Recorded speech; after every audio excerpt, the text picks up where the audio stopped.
જય માતાજી મિત્રો, કેમ છો બધા? તો આજે અમે આવી ગયા છીએ જયપુરના પિંક સિટીમાં. તો અહીંયા એક મંદિર છે જેનું નામ છે ખોલેકી હનુમાન દાદાનું મંદિર, અને એનું ઘણું બધું ઐતિહાસિક છે. તો ત્યાં હનુમાન દાદા મંદિરે જઈને હું તમને બતાવીશ કે એનું કેટલું બધું ઐતિહાસિક છે. તો આગળ મારા કન્ટિન્યુ વિડીયોમાં રહેજો.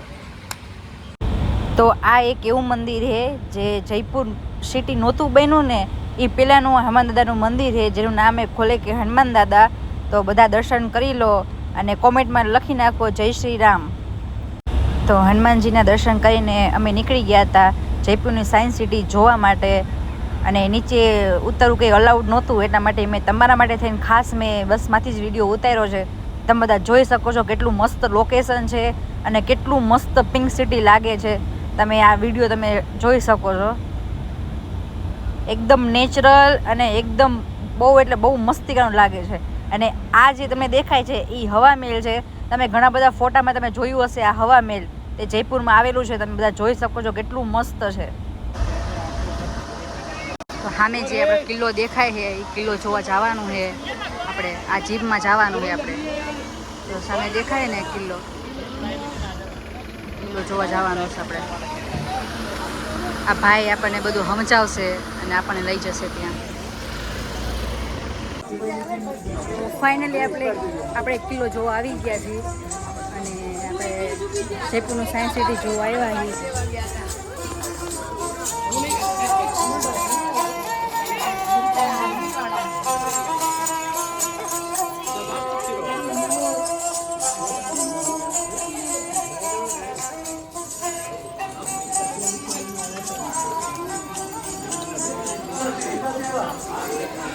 તો આ છે ગેટ.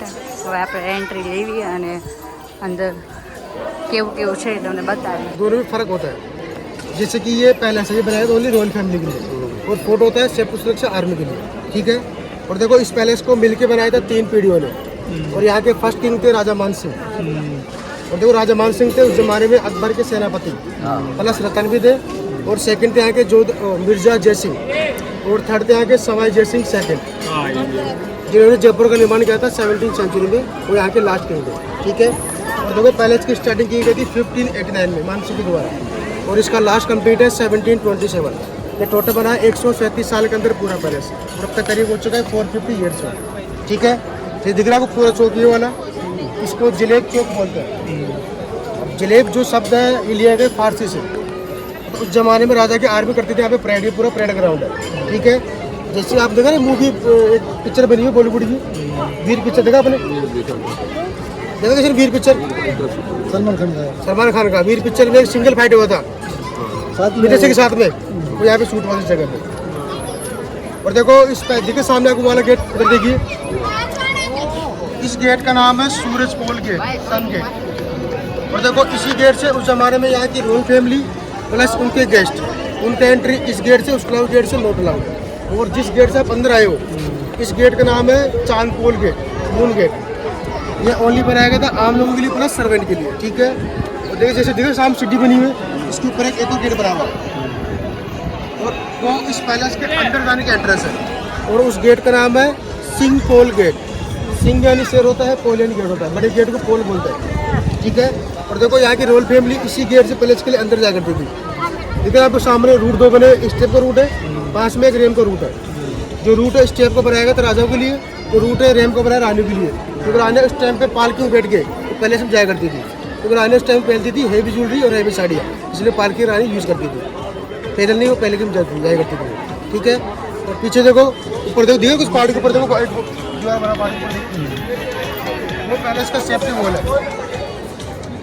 फ्रंट में पैलेस है, पूरा राउंड ये वॉल है, और इसकी लंबाई है 12 किलोमीटर.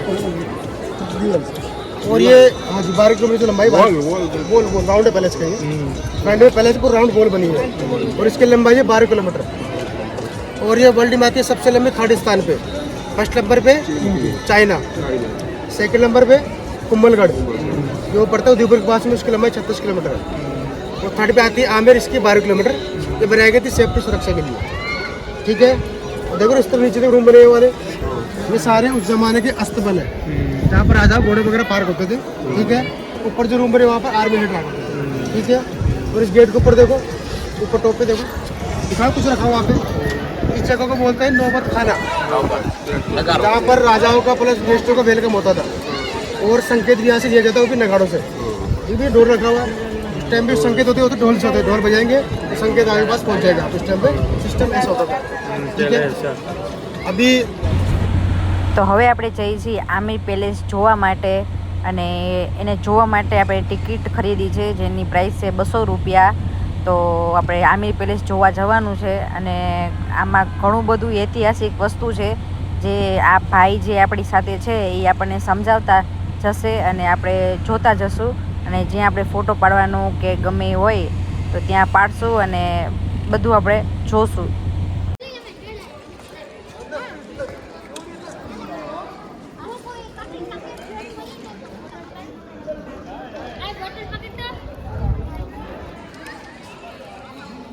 આ છે એક શીશ મહેલ જે રાજા એની રાણી માટે બનાવ્યું હતું કારણ કે રાણીને રાતના તારા નીચે શું બહુ ગમતું હતું પણ તેને બહાર જવાની પરમિશન નહોતી એટલે રાજાએ આખું કાચનું શીશ મહેલ બનાવ્યું હતું જેથી મીણબત્તી સળગાવે ને એટલે તેનો પડછાયો સીધો ઉપર પડે અને સૂતા સૂતા તે ઉપરના તારા જોઈ શકે એટલા માટે આ શીશ મહેલ બનાવવામાં આવ્યું હતું।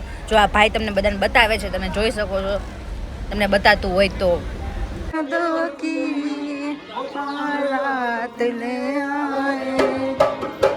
सांस लेता हूँ तेरी खुशबू आती है मैं काम ऐसा पैगाम लाती है मेरे दिल की धड़कन भी वो तेरे गीत गाती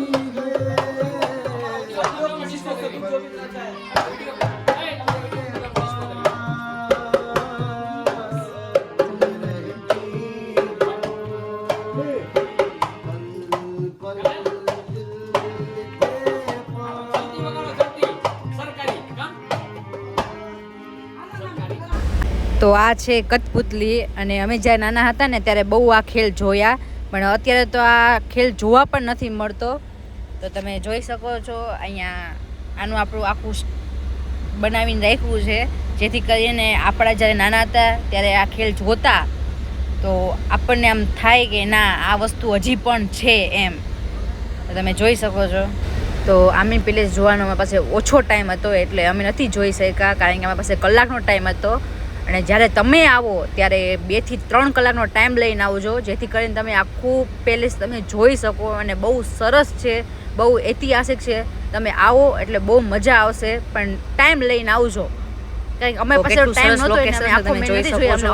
અને આ સામે છે જલ મહેલ। તો એ જે મહેલ જે રહ્યો એ પેલો માળ અને હાવ હેઠલો માળ જે છે પાણીમાં ડૂબેલો છે અને ઉપરનો જે 2 માળ છે ને એ એમને એમ તમને દેખાય છે તો એ અડધો માળ છે ને પાણીમાં ડૂબેલો છે ને અડધો માળ એ ઉપર જ છે।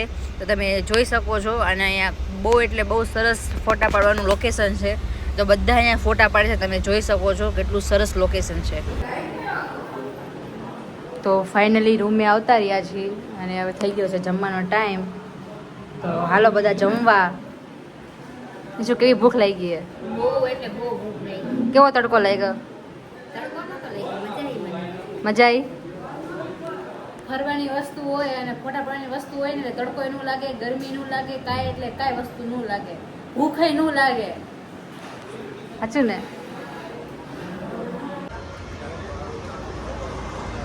તો ફાઇનલી આપણે ચા પીવા નીચે ઉતરી ગયા ચા નાસ્તો કરવા। આ બધા ચાની રાહ જોઈને બેઠા ચા ન પીતી? તું ચા ન પીતી કા? તો ફ્રૂટી પીવીશ? જો ચા પીવે સામે આપણી પાસે કારણ કે ચા વિના નું હાલે। ચાલો બધા કચોરી ખાવા। રાજસ્થાન આવો અને કચોરી નું ખાઓ તો કઈ ખાધું નું કહેવાય। શું કેવું ને શું?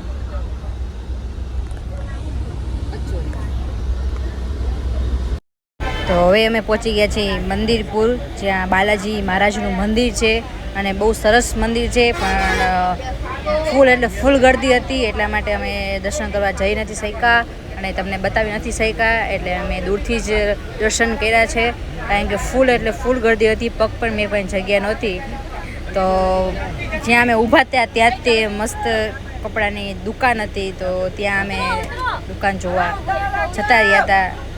તમે આ જોઈ શકો છો. તો ફાઇનલી બધા જમવા બેસી ગયા છે અને રાતે જમવામાં ઢોકળી, ખીચડી અને રોટલી છે, જોઈ શકો છો.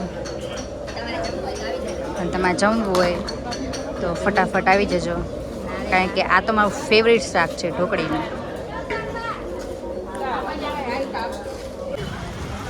હું મીરાબેન થાકી ગયા. તો અહીંયા મસ્ત ગરમ ગરમ દૂધ મળે છે અને શોપિંગ કરીને ફૂલ થાકી ગયા છે. અને નિશુ જો અમે અત્યારે છીએ બાલાજી. અહીંયા અમે બહુ જ બધી શોપિંગ કરી અને અહીંયા તમારે સ્કર્ટ અથવા તો ખાદી કાપડના શર્ટ અથવા તો દુપટ્ટા લેવા હોય તો બહુ જ ઓછા ભાવમાં મળે છે. તો તમે અહીંયા આવો તો ખરીદી જરૂર કરજો. જો દુકાન દેખાડો. જો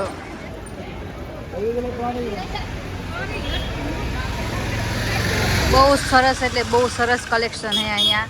અમે પણ ઘણા બધા કપડાં લીધા. કપડાં લેવામાં અમે એટલા વ્યસ્ત હતા ને તો વિડીયો લેવું ભૂલી ગયા, પણ અમે તમને ત્યાં જઈને રૂમે જઈને બતાવશું. ફાઇનલી આ વિડીયોનો એન્ડ થાય છે અને આ છે પાર્ટ 2. તો જોવાનું ભૂલતા નહીં અને વિડીયોને લાઇક શેર અને કોમેન્ટ કરી દેજો અને સબસ્ક્રાઈબ કરવું તો હાવ ભૂલતા જ નહીં. અને કોમેન્ટ પણ કરી દેજો તમને મારો વિડીયો કેવો લાગે છે, કેવો નહીં, એ પણ કોમેન્ટ કરી દેજો. અને કાંઈ પણ ભૂલચૂક એમાં થાય તો મને કહેજો. અને હવે આવે છે પાર્ટ 3 અને એ તમને નેક્સ્ટ પાર્ટમાં તમને જોવા મળશે, જે આપણે જવાનું છે ગોકુળ, મથુરા અને વૃંદાવન. તો જરૂરથી જોજો, બહુ મજા આવશે. તો